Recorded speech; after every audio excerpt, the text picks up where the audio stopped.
The encounter. The Bellari sector was where careers went to die. Marcus Reed knew this the moment he accepted the position as senior systems engineer for Outpost Helios, a decrepit mining facility orbiting Taraxis IV. But after the incident at New Shanghai, he didn't have many options left. 5 years of solitude, repairing ancient machinery, and sending reports to corporate executives who never read them. This was his penance. Marcus watched through the observatory dome as the planet below churned with its perpetual storm systems. Taraxis IV was a gas giant rich in isotopes valuable to the terraforming industry, but so hostile that even automated harvesters rarely survived more than a few months. The outpost itself was a relic from the early expansion era, all corroded metal and patched corridors that carried the lingering scent of ozone and despair. Systems check complete. All parameters within operational thresholds, announced CARA. The outpost's eye. Her voice had developed a slight stutter in the lower registers. Another item on Marcus's endless repair list. Run diagnostics on yourself, CARA, Marcus said, unconsciously mimicking the eye's speech pattern. I'll take a look at your vocal processors after dinner. Affirmative, Engineer Reed. Marcus sighed and turned back to the window. The nearest human was 2 weeks away by emergency shuttle. Corporate sent supply ships quarterly, but otherwise, he was alone with his thoughts and an increasingly glitchy AI companion. That's when he saw it, a streak of iridescent light cutting through Taraxis IV's upper atmosphere. Not the typical meteor shower or supply ship. This was something else. Something that moved with purpose until it suddenly veered off course, tumbling toward the small rocky moon, where the outpost maintained its automated mining operation. CARA, what was that? Marcus pressed his face against the reinforced glass. An unknown object, not matching any registry signatures. Impact imminent on Taraxis IVB in approximately 8 minutes. Marcus was already moving, grabbing his emergency pack and heading for the hangar. Company protocol stated clearly, all unregistered craft were to be reported and avoided pending corporate investigation. But Marcus hadn't followed protocol in New Shanghai, and he wasn't about to start now, especially when someone might need help. Prep the mule, he called, referring to the outpost's single shuttle, a bulky utilitarian craft designed for transporting ore, not rescue missions. Protocol violation, CARA noted, but the hangar doors were already cycling open.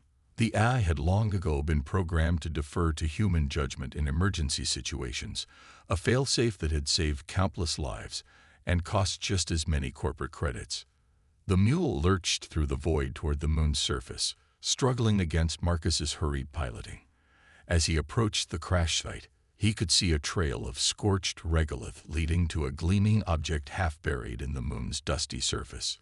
It wasn't a ship in any conventional sense, more like a perfectly smooth teardrop of crystal that pulsed with internal light. Marcus landed a safe distance away and suited up, checking his oxygen levels twice before stepping out onto the airless surface. The crashed object was about twice his height, its surface unmoored despite the violent landing.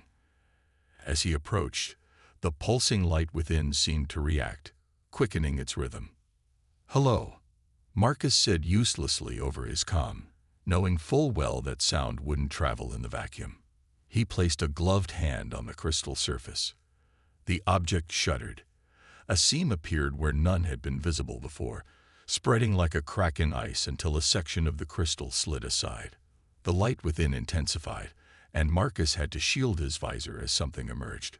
At first, he thought it was made of the same crystal as the vessel, a being composed of translucent faceted planes that caught the distant sunlight and fractured it into rainbow patterns. But as it fully emerged, he could see it was wounded.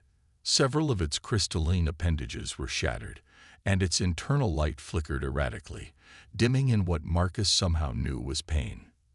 The being collapsed onto the lunar surface, its light fading rapidly. Without thinking, Marcus stepped forward and caught it, surprised by how light it was despite its size. The moment he touched it, a shock ran through his suit's systems, momentarily disabling his comms and environment readouts. And then, in his mind, a voice, not heard but felt. Help. Marcus made a decision then that would alter the course of humanity's future, though he couldn't have known it at the time. He carefully loaded the crystalline being into the mule, securing it as best he could with cargo netting, and returned to the outpost. CARA, prep the workshop, and don't log this in the official records. Affirmative. Engineer Reed, may I inquire as to the nature of the specimen? I have no idea, Marcus admitted as he carried the weakened alien into the outpost's main workshop. But it's alive, and it's hurt. Over the next several days, Marcus struggled to understand the alien's physiology. The being, which he began calling Prisma for lack of any name, seemed to subsist on energy rather than matter. When he directed the workshop's plasma torch near it, the fractured appendages began to heal, slowly knitting themselves back together as Prisma absorbed the energy. Communication was difficult at first. The initial telepathic connection wasn't repeated, but Marcus discovered that Prisma could manipulate electronic systems. It began by altering the workshop lighting to create patterns, then graduated to using key array speakers to produce sounds that evolved from random noise to crude approximations of human speech. Marcus came the halting voice from the speakers 2 weeks after the rescue. Marcus Reed. Marcus nearly dropped the calibrator he was holding. Prisma, you can talk now. Learn from CARA. Learn from you. Watching. You've been watching me. Yes. Learning. Healing. The voice was becoming smoother, more natural with each word. Thank you for saving this one. This one. You mean yourself. This vessel. This individual. Marcus sat down opposite the alien, whose internal light had strengthened considerably since the crash. What are you? Where did you come from? We are Lumina. We travel between stars. Study. Learn. Share knowledge. Prisma's form shifted slightly, facets realigning as if to emphasize certain points. This one's vessel was damaged by passing through energy storm, not expected in this sector. You mean the Cygnus anomaly? That's 3 light years from here. Yes. Pulled this one off course. Damaged navigation systems, lucky to find intelligent life nearby. Marcus laughed bitterly. I don't know about intelligent. I'm basically a glorified maintenance man serving out a punishment posting. Punishment? For what action? Marcus hesitated. He hadn't spoken about New Shanghai to anyone, not even CARA. But something about Prisma's direct questioning broke through his reserve. I was chief engineer on a terraforming project. We were turning a dead planet into something habitable. There was a miscalculation. The atmospheric converter malfunctioned during ignition. 3 technicians died. He stared at his hands. I tried to warn them. The pressure readings were off, but my supervisor overruled me. When the investigation came, he blamed me for not being more insistent. Prisma was silent for a long moment. Then, you tried to save them. As you saved this one. Fat lot of good it did my career, or those technicians' families. Intention matters. Action matters. You act to preserve life even at cost to self. This is rare, valuable. Over the following weeks, as Prisma continued to heal, they shared knowledge.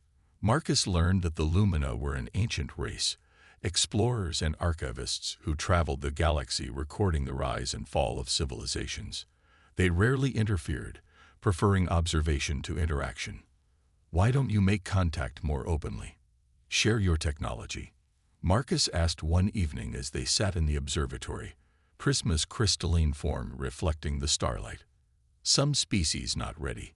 Some react with fear, violence. Some would use knowledge to dominate others. We watch. We wait. We choose carefully.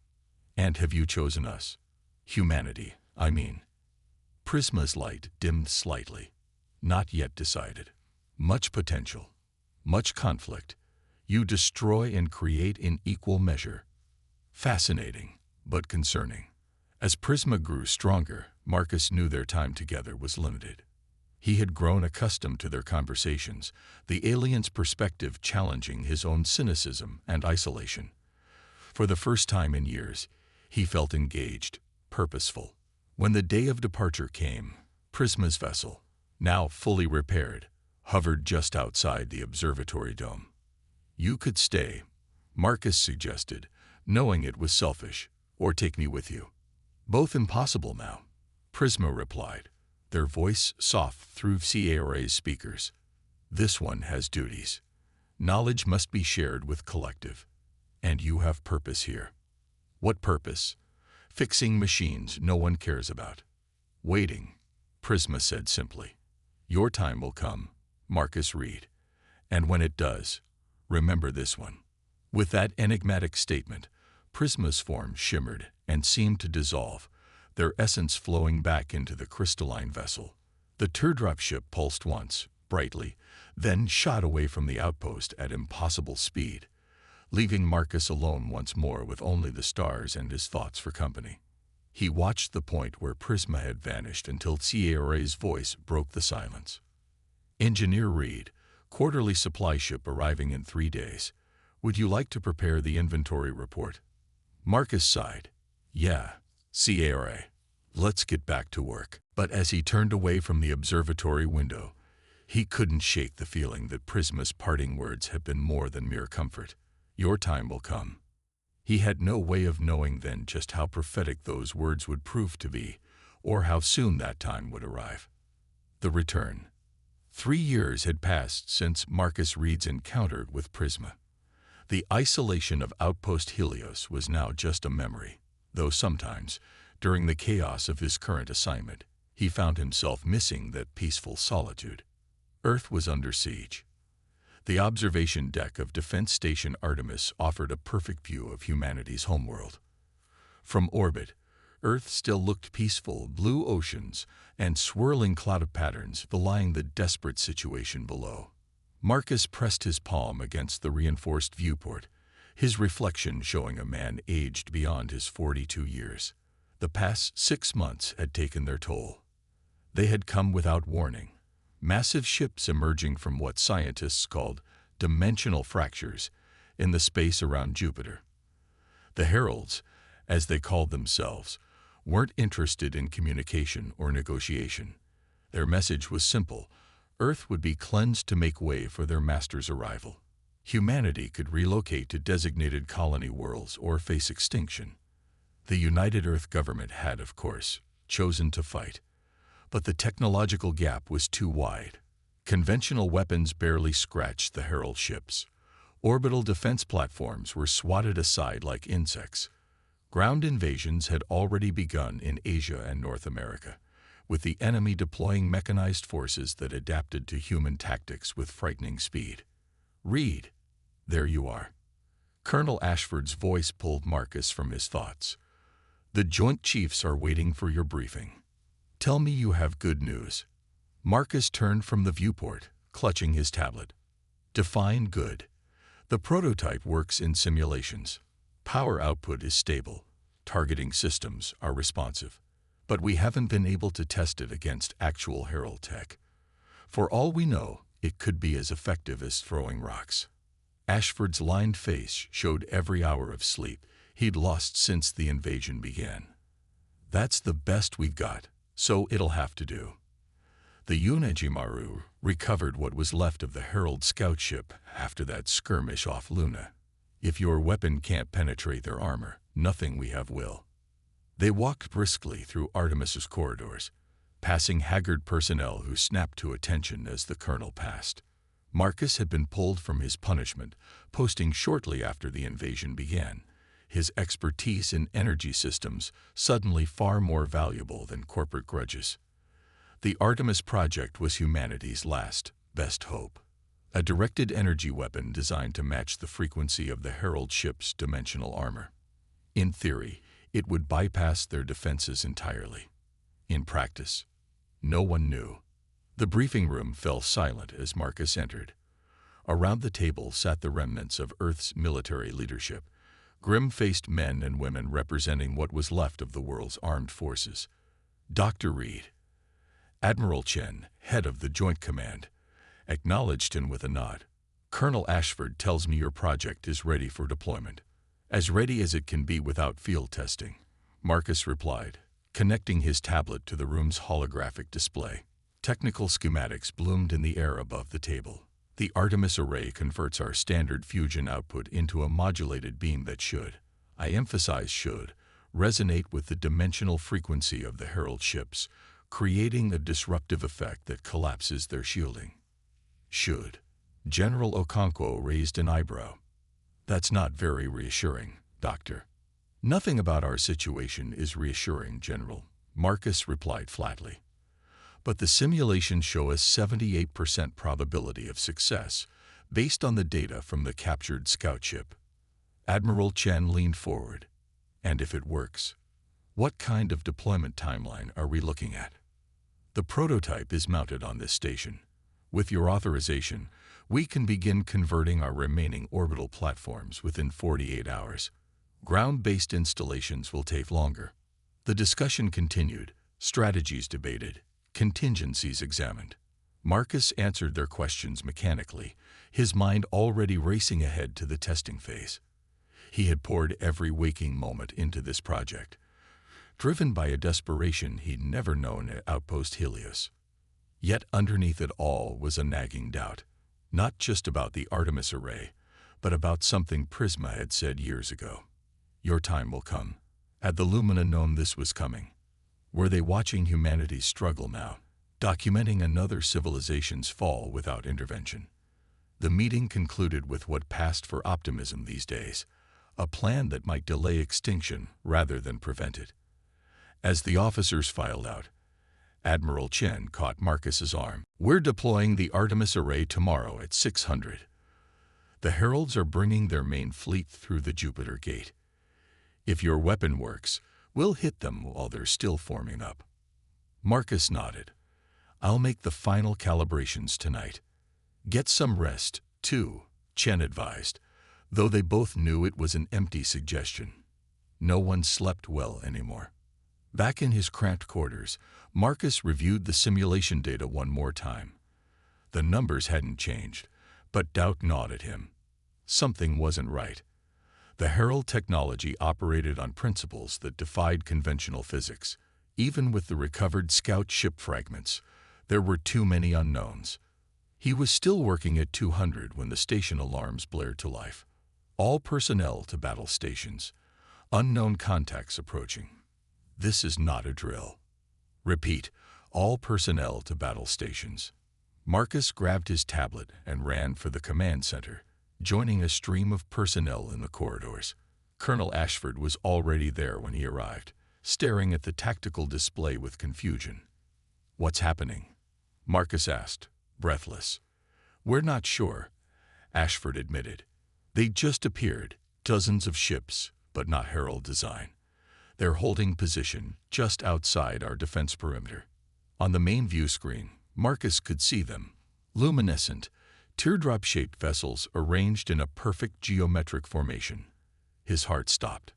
I know those ships, he whispered. Admiral Chen turned sharply. Explain.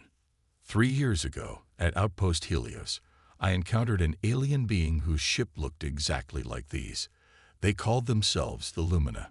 And you didn't think to mention this during a global alien invasion. Ashford's voice rose in anger. The Lumina aren't the Heralds, Marcus protested. They're watchers, archivists. They don't interfere in other species' affairs. Well, they're interfering now, Chen pointed out as the tactical officer announced incoming communication. The view screen shifted to show what appeared to be a bridge or command center, though unlike any human design. And there, at its center, a familiar crystalline form, larger than Marcus remembered, with more complex facets, but unmistakable. Prisma. Marcus stepped forward involuntarily. The crystalline being's internal light pulsed in recognition. Marcus Reed, this one is pleased to find you still functional. Your species shows remarkable resilience. Admiral Chen recovered quickly from her shock. I am Admiral Helen Chen of the United Earth Defense Force. Are you here to assist us or add to our problems? Neither. This one has come for Marcus Reed. All eyes turned to Marcus, who felt the weight of suspicion and hope in equal measure. Me? Why? You saved this one when there was no obligation. You shared knowledge freely. You demonstrated the capacity for compassion that your species often claims but rarely practices. Prisma's form shifted, light playing through its crystalline body. The collective has been observing the Herald invasion. We do not typically intervene in conflicts between species. But you're here now, Marcus pointed out. Yes, because of you, Marcus Reed. One individual who acted with kindness when it served no strategic purpose. This one argued that your species deserves opportunity to prove its potential. The collective agreed to a limited intervention. Chen stepped forward. What kind of intervention? We will provide Marcus Reed with knowledge to counter Herald technology. Nothing more. Your species must demonstrate it can save itself. Over the next 6 hours, as the Herald fleet approached, Marcus worked feverishly with Prisma, absorbing information that revolutionized his understanding of dimensional physics. The Artemis array would work, but not as originally designed. The modifications required insights that human science was centuries from discovering independently. The Heralds serve entities that exist partially outside conventional spacetime, Prisma explained as they recalibrated the weapon's energy matrix. They seek worlds that can be reshaped for their master's habitation. Your Earth is particularly suitable due to its dimensional resonance. But why help us now? Marcus asked. Your people have been watching civilizations rise and fall for eons. What makes us special? Prisma's light dimmed slightly. Not special. Different. Most species we encounter are either too primitive to distinguish between science and superstition, or so advanced they've lost connection to their biological origins. Humanity exists at a rare inflection point, technologically capable but still driven by emotional imperatives. Like compassion, yes, like your decision to save this one despite corporate protocols. A choice that served no logical purpose except the preservation of an unknown life. Prisma's form shifted. Such choices interest the collective. They suggest potential beyond mere survival. As dawn broke over Earth's horizon, the Artemis array was ready. The Herald fleet had emerged from the Jupiter Gate and was advancing toward Earth's orbital defense perimeter. Prisma's ships maintained their position, observing but not engaging. In the command center, tension crackled like static electricity. The modified array was humanity's last hope, an untested weapon based on alien science that even Marcus only partially understood. Targets locked, the weapons officer reported. Dimensional frequency matched. Array at full power. Admiral Chen looked at Marcus, who nodded. Fire. The station hummed as the array discharged. On the tactical display, the beam wasn't visible, but its effect was immediate and dramatic. Where it touched the lead Herald ship, reality itself seemed to warp. The vessel didn't explode so much as fold inward, collapsing into a singularity that winked out of existence a moment later. A cheer went up from the command staff, but Marcus kept his eyes on the display. One ship down, dozens more to go, and the array needed to recharge before firing again. The Heralds, recognizing the threat, accelerated toward Artemis. Point defense systems engaged, buying precious seconds as the array built up power for another shot. They're adapting, the tactical officer warned, changing their dimensional frequency.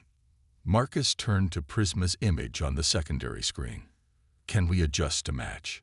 Yes, this one will transmit the calculations. For the next hour, Artemis engaged in a deadly dance with the Herald fleet. Each time the array fired, it destroyed a target. Each time, the Heralds adjusted their shielding, and Prisma provided the new calibrations. But the enemy was closing in, and the station's conventional defenses were failing. We need more time, Marcus insisted as a nearby defense platform exploded under Herald fire.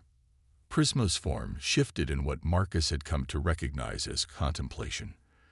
The collective has permitted limited intervention only. Direct combat assistance would violate our observational protocols.